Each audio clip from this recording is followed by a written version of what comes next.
Good morning, ladies and gentlemen. Let me welcome you. Thank you for being here. I'm County Supervisor Joe Simitian. We appreciate your attendance this morning. We are here today because we believe we have a path forward which will allow us to prevent the closure of the Buena Vista Mobile Home Park here in Palo Alto, preserve the Buena Vista Mobile Home Park and improve it so that it can continue to be home to 117 families with 400 residents, and prevent the loss of 117 units of affordable housing that are desperately needed here, not just in Palo Alto, but the entire Mid-Peninsula and South Bay. I think it is probably worth taking a moment for some of you who are new to this story to just recap a little recent history. 3.5 years ago, the park owner indicated that it was his desire to close the park for sale or redevelopment. That set off an extended process here at the City of Palo Alto. That was consistent with state and local law. We had a 2.5-year process that the city conducted to make sure that the various parties were heard and that the matter could be fully considered. 2 years into that 2.5-year process, and by that I mean January of 2015, it became apparent that steps were going to be necessary to preserve the park and to prevent the evictions and to preserve this source of affordable housing for the city. With the support of my colleagues at the Board of Supervisors, particularly my colleague, Board President Dave Cortese, he and I put forward a measure to have the county put up $14.5 million as an affordable housing fund to see if we couldn't find a way to save the Buena Vista. The city then quickly matched that $14.5 million commitment, giving us $29 million in commitments from the city and the county.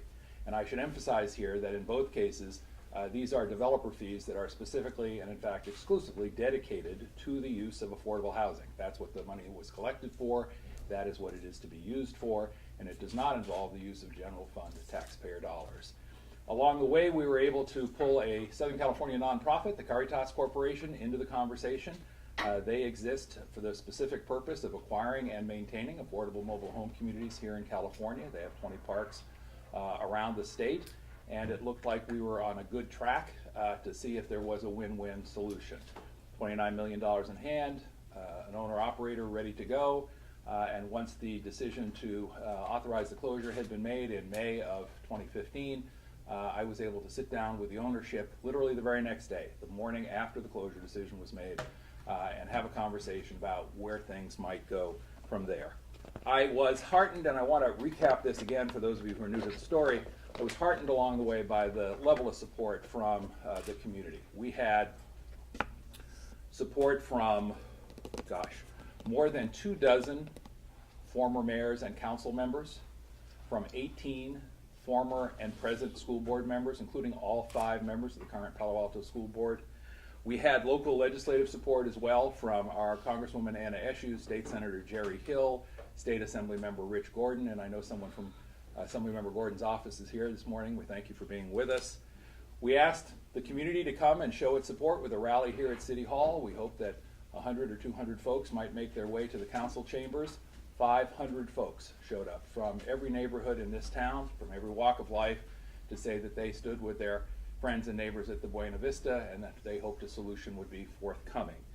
The local PTA got involved. Not only did the local PTA get involved, but 2 community groups, Palo Altans for Sensible Zoning and Palo Alto Forward, who do not always see things the same in terms of our local land use policy making and politics, both stepped up to say this was a solution that they could support. And finally, in terms of our local press, I was pleased that each and every one of the local newspapers and the regional newspapers that weighed in, all weighed in support of the effort. So, what happened? With all of that support, we sat down with the owners, tried to get to yes, and then ran into a roadblock, which is that litigation commenced and is now underway that has involved the city, the property owner, and the residents in both state and federal court, as I understand the process. Once that litigation commenced, people, as they do in litigation, ended up in a combat mode rather than a collaborative mode, and negotiations came to a halt. I should tell you, though, that there was a very generous offer made by Caritas to the owner, which ultimately was not accepted once the litigation began. So, we hit the wall, spent some time asking ourselves, where do we go from here? And now we can get to the point of today's press conference, which is to tell you, where do we go from here? We have pulled together between the city, the county, and the housing authority of the county of Santa Clara a proposal for a three-way partnership. Again, three different entities, the city, the county, and the housing authority, county of Santa Clara, who can come together and acquire the property pursuant to the terms of a memorandum of understanding, which will be available this afternoon at 5 o'clock when the Board of Supervisors agenda is posted. Essentially, we have gone to the housing authority for three reasons. First, they have the resources, when added to what we have already identified from the city and the county, to close any gap that might exist, and the ultimate purchase price remains to be seen. Second, there's a certain logic to this because the housing authority is, after all, the one governmental entity in Santa Clara County that exists to create and provide affordable housing. Third, they have a series of tools that convinced us that they could in fact acquire the property, and you'll hear a little bit more about that from their director in just a few minutes. Now, I want to emphasize that while I'm very optimistic about all this moving forward, it requires a vote of three different governmental entities. Again, three different governmental entities.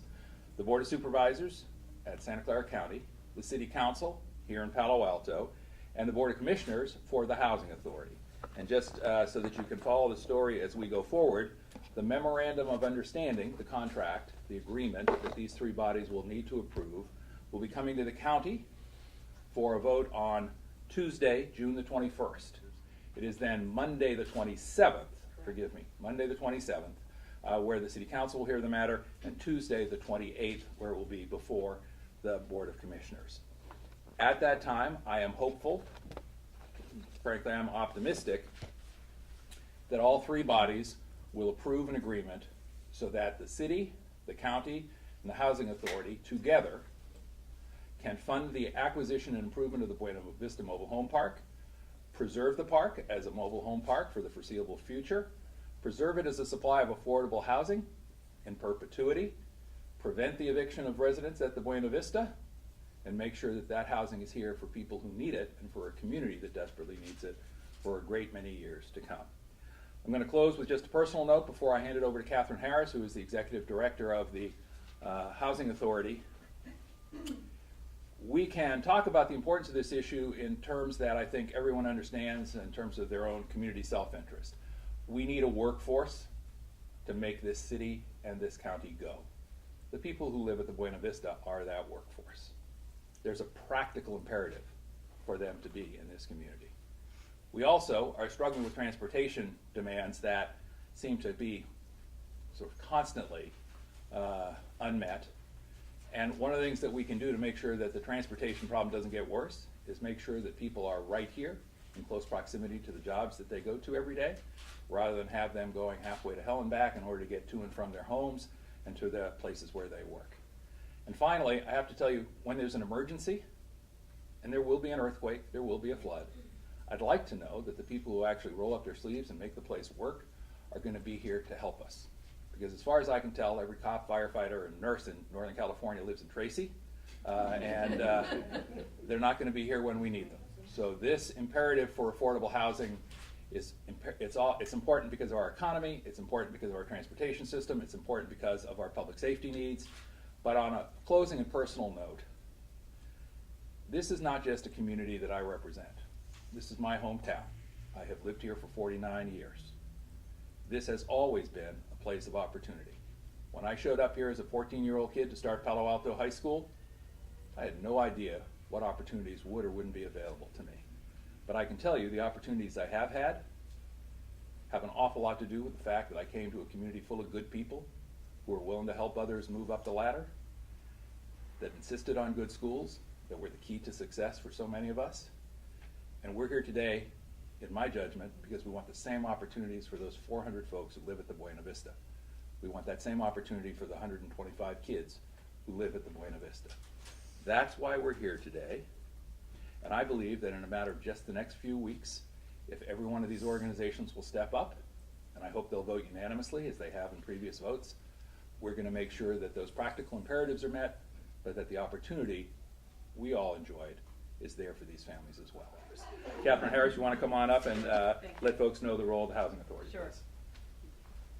The Housing Authority's mission is to provide and inspire affordable housing solutions for low-income families in Santa Clara County and help them to achieve financial stability and self-reliance. To this end, the agency pursues various community partnerships. We leverage funds to develop and preserve affordable housing. The Housing Authority's Board of Commissioners has authorized me already to pursue this partnership with the City of Palo Alto and the County of Santa Clara with the goal of preserving the Buena Vista Mobile Home Park. The Housing Authority's Board has also authorized me to obtain an appraisal and to undertake the other due diligence activities that are needed to make the decision to buy the park. The agency comes to this partnership with the intention of preserving affordable housing and keeping people in their homes and out of homelessness. We bring a unique set of tools. We have expertise in developing, preserving, improving, and financing affordable housing.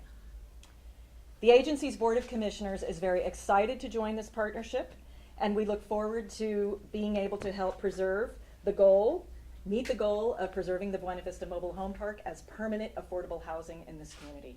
Thank you. Thank you, Katherine. Let me ask Palo Alto Mayor Pat Burt to join us here to say a few words, but let me also recognize former mayor and current council member Karen Holman. Councilmember Holman was mayor during the past year, during which many of these conversations took place. Seamlessly, Mayor Pat Burt stepped up and in and has been a partner with us during the last 6 months in getting us to this point today. Mayor Burt?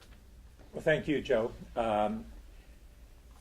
So the effort to keep Buena Vista as a portion of our community and a vital part of providing diversity to our community and the resources of a workforce that is continuously challenged by our very high housing prices here in Silicon Valley and in Palo Alto.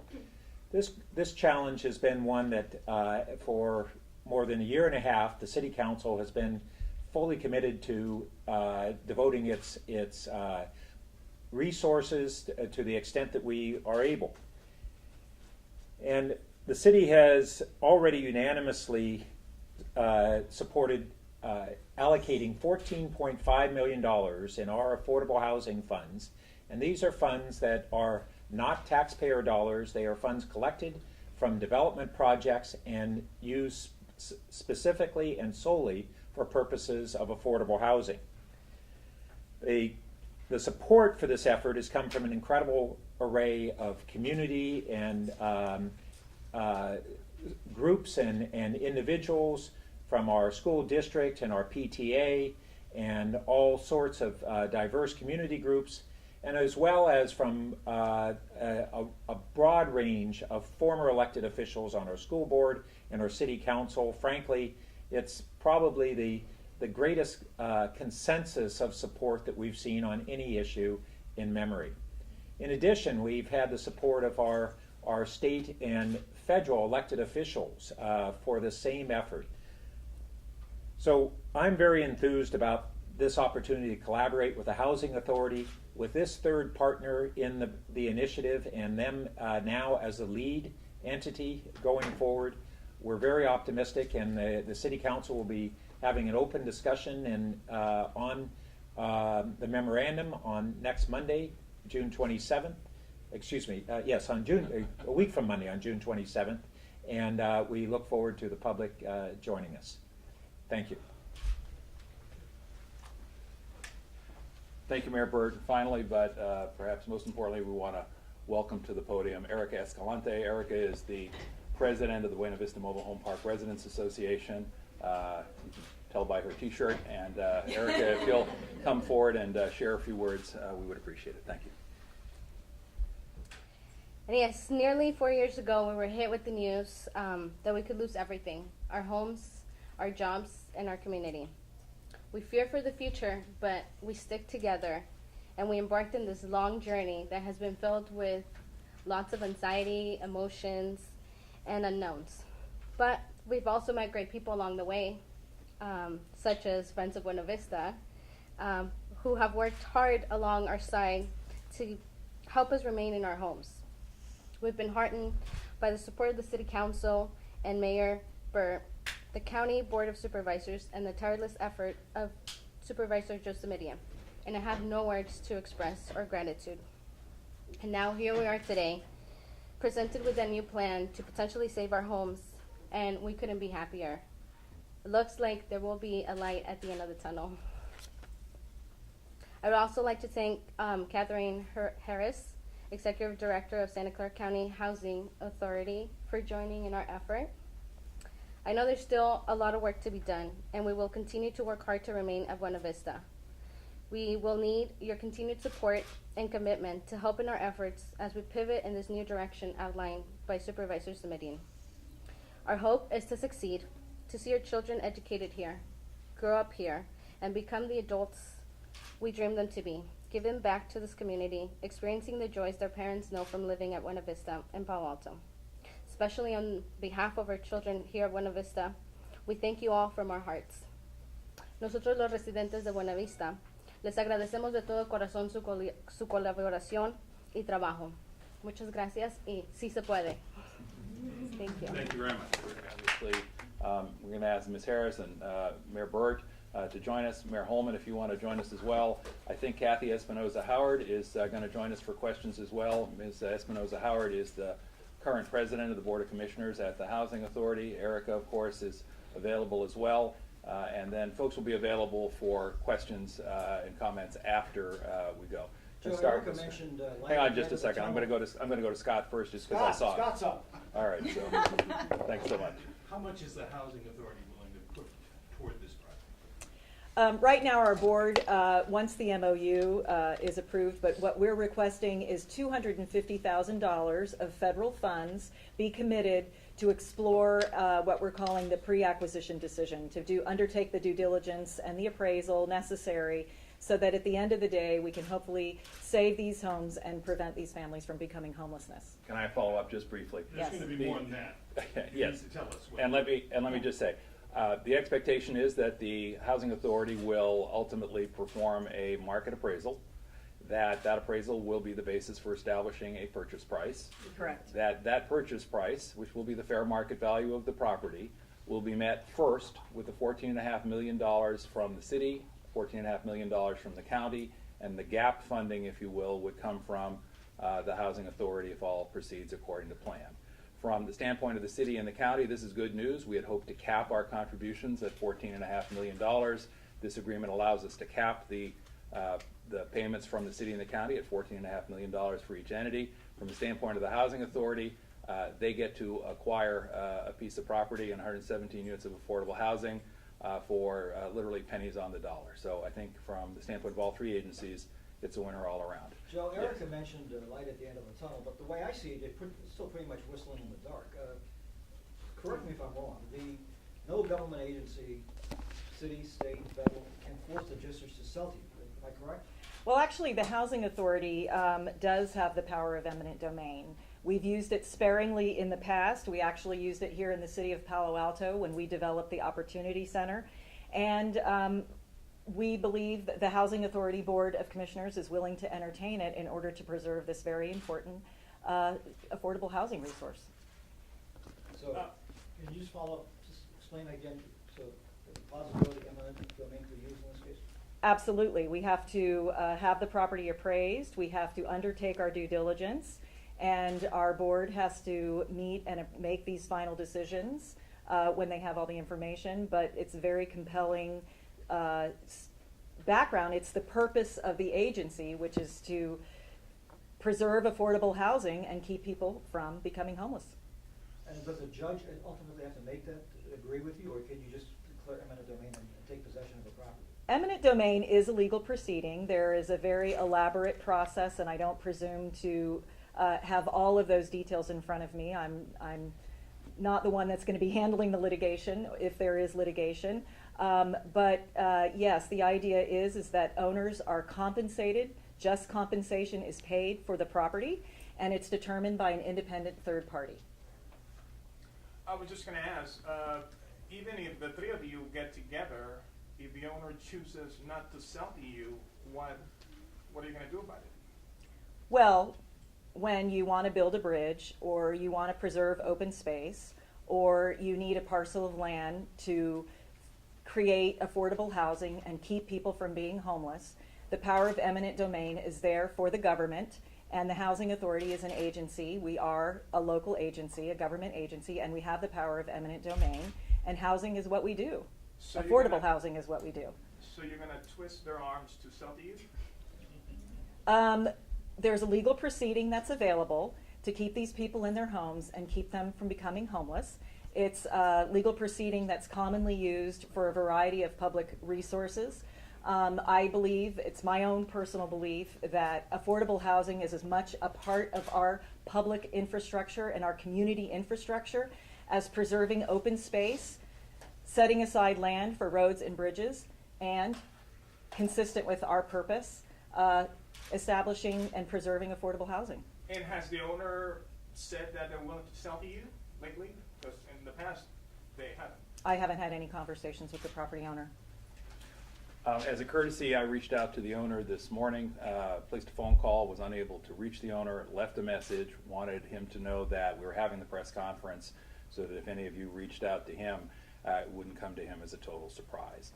But we've not had conversations about purchase or sale since the negotiations broke off in the fall of last year. So Joe, the difference essentially up to this point is the difference of opinion of what fair market value is, right? They have different, the judges have a different. I would hesitate to speculate about the motives of others. I don't think that's productive. I will say, once the litigation commenced, the negotiations fell apart. And that's not a criticism of anybody who's a party to the litigation, not a criticism of the owner, not a criticism of the city, certainly not a criticism of the residents.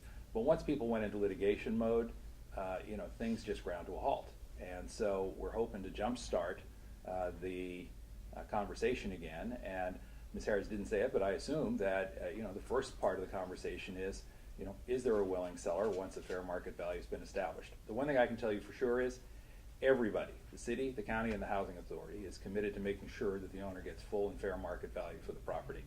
And if it ends up in a legal process, that's one way to make sure that the owner gets full and fair market value for the process. My hope would be that we can continue or jumpstart the negotiations again with the housing authority taking the lead this time around. But as you've heard from Ms. Harasz, they've got other tools if they have to use them. Just so I have the right number, the total offer is 14 and a half, so 29 million? No, I wouldn't speculate about what the total offer is. I know that's a number you'd like, but as you heard earlier, the first step will be for the housing authority to go out and do a market appraisal that will be current, that will be prepared by a professional, and that will be the basis for any conversations with the owner. Any Because the estimate on that? 29 million is the amount that is currently available between the county and city.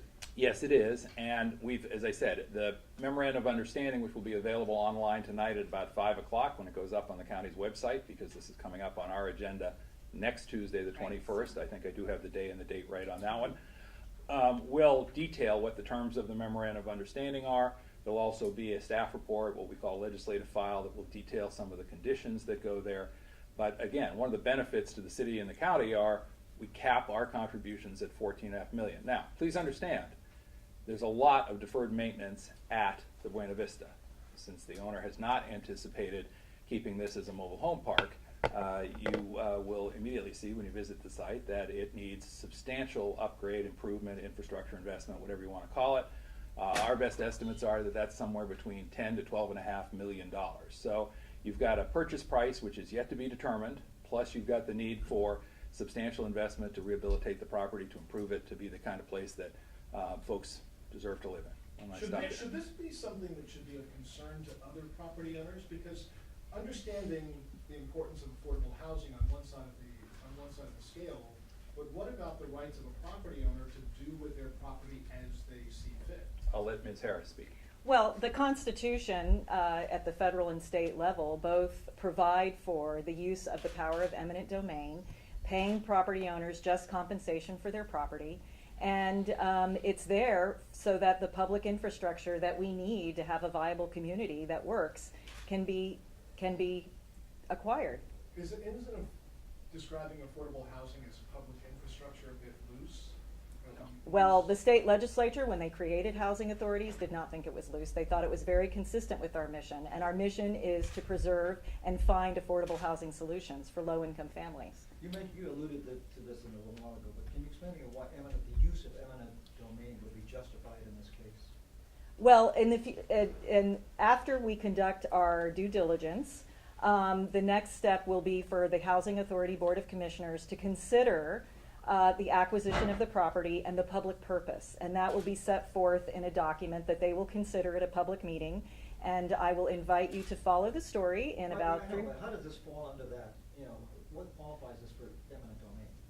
Just affordable housing is a public resource. I don't know, I think it's very important to the fabric of our community. People need a place to live, housing, keeping people out of homelessness. I think This if is a folks- community if folks- concern. If folks want more information, we'll work with the Housing Authority to get that to you after the conference today. But I want to move on to other topics and questions, if any. Yes? Is the motivation for today's press conference the fact that you all came to this agreement and bringing in the housing authority? What was that process? What did There've that been a look like? series of negotiations largely at the staff level over the last 5 months. Mayor Burt has participated, as have I, in many of those conversations. But ultimately, if we're going to have a three-way partnership, that has to be voted on in an open and public meeting by 3 different governmental bodies. And those are the 3 meetings that I referenced earlier on the 21st, the 27th, and the 28th.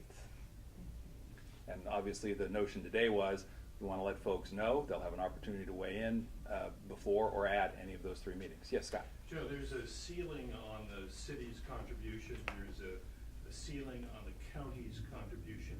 Is there a ceiling on the housing authority's contribution? The Housing Authority's commitment in the Memorandum of Understanding is just so far for the pre-acquisition activities of $250,000, not to exceed. Once the Housing Authority gathers again, they have all of their due diligence information. They can consider other funds if necessary to keep these families in their homes. Let me I just step up understand real other quick. funds. If in fact additional funds are needed based on a fair market appraisal, then the Housing Authority will know, here's what the gap is that we need to fund, and then they can take a vote as to whether or not they're prepared to allocate those funds. But they can't make that determination right now because they haven't yet conducted that fair market appraisal. Fair statement? Absolutely. You realize, Joe, while you've been speaking, the way things are here, the property went up $2 million. I was just going to ask, I know you don't know the exact value, but do you have an estimate, even a range of value of the property? I think you We're can gonna- understand no one wants to negotiate in front of a bank of microphones and cameras, and that's not in anyone's interest. So speculating about the value of the property is probably not productive for any of us. Yes? Yeah, you've already addressed all of this, but let me just take a crack at a different kind of question. How does this break the deadlock that has seemed to have existed? We needed in order to proceed, we needed 2 things. Someone to bring the rest of the resources necessary, and someone who thought they had the ability to acquire the property. The Housing Authority fits the bill on both fronts. We also have expertise in developing, preserving, and improving affordable housing. So we have a reputation in the field when you go to apply for the tax-exempt bond financing or the other kinds of financing that affordable housing is traditionally paid for with.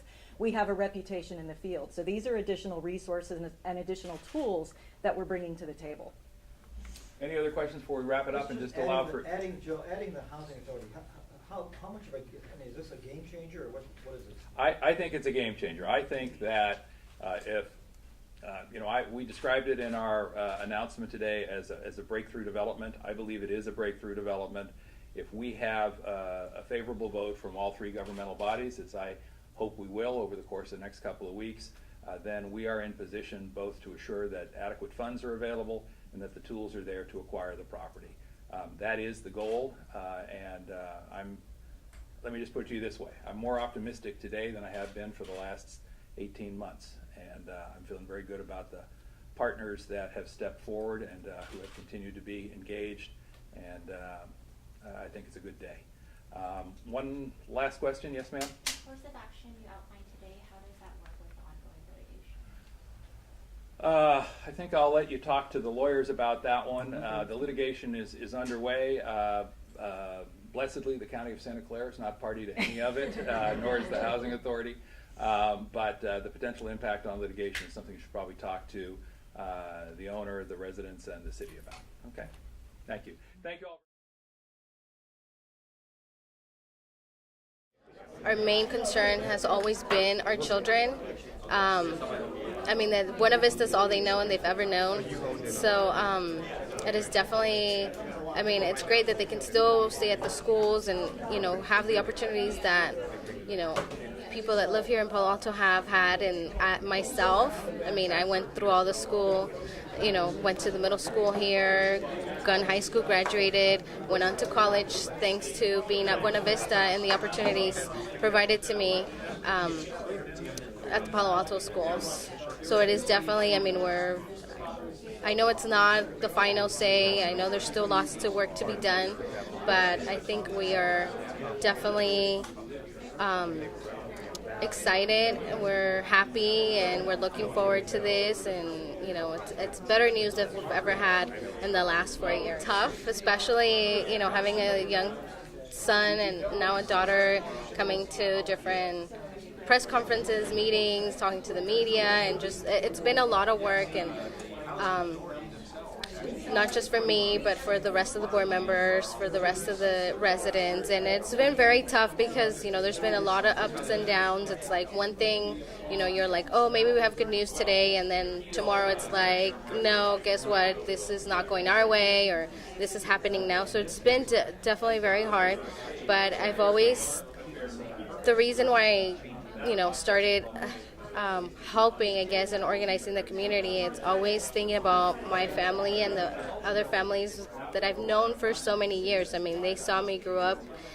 We've had residents there 20, 30 years, 40 years. So, and just thinking, where are we going to go? I mean, this is the most affordable place in the Bay Area. And, you know, like, again, a lot of the residents there are there making lots of sacrifices just to be living in an area where their kids can have the opportunities to, you know, for a better future, better education,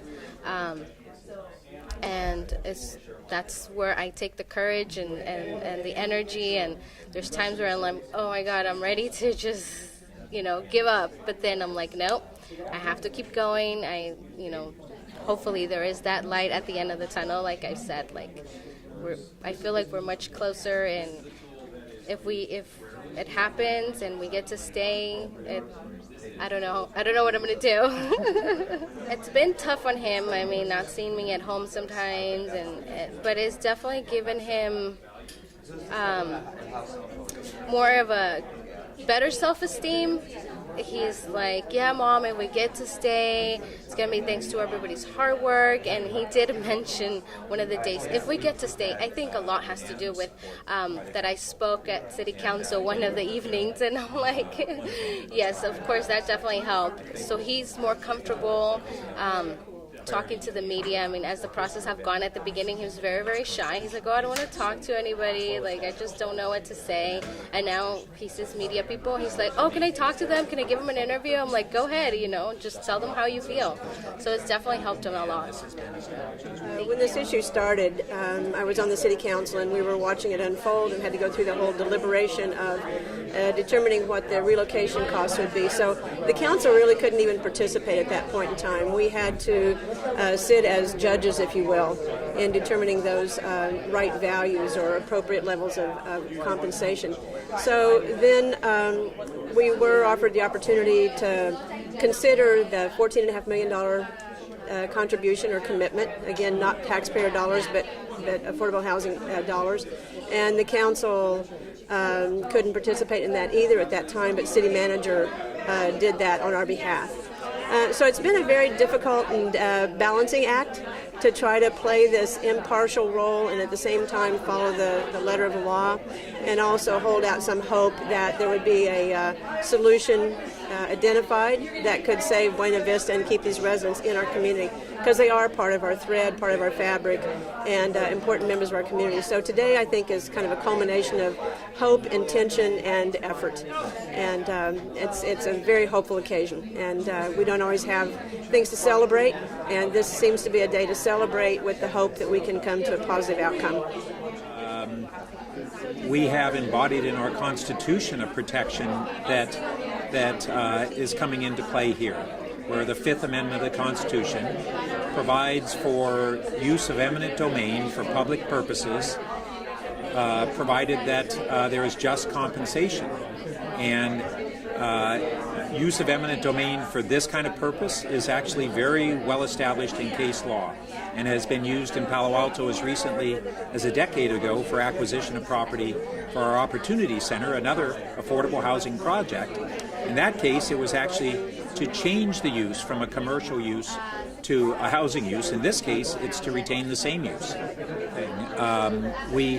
We were continuing to pursue all aspects of this. We have two different lawsuits that are in the courts right now.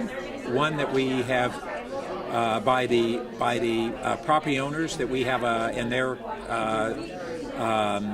the agency that's supporting them, that we actually have a pending motion to dismiss that we will hear about hopefully in short order. But what really changed is when the Housing Authority came forward and said, as the primary agency in Santa Clara County for affordable housing, they were interested in participating in the process. Well, I think at the county level, they are an agency that is empowered by the county, but they're a standalone agency. So I believe that there were conversations between the county government and the Housing Authority, even though the Housing Authority has its own board and is a separate agency. This opportunity came about, I think it actually began as a conversation I had with Supervisor Simitian, and he was very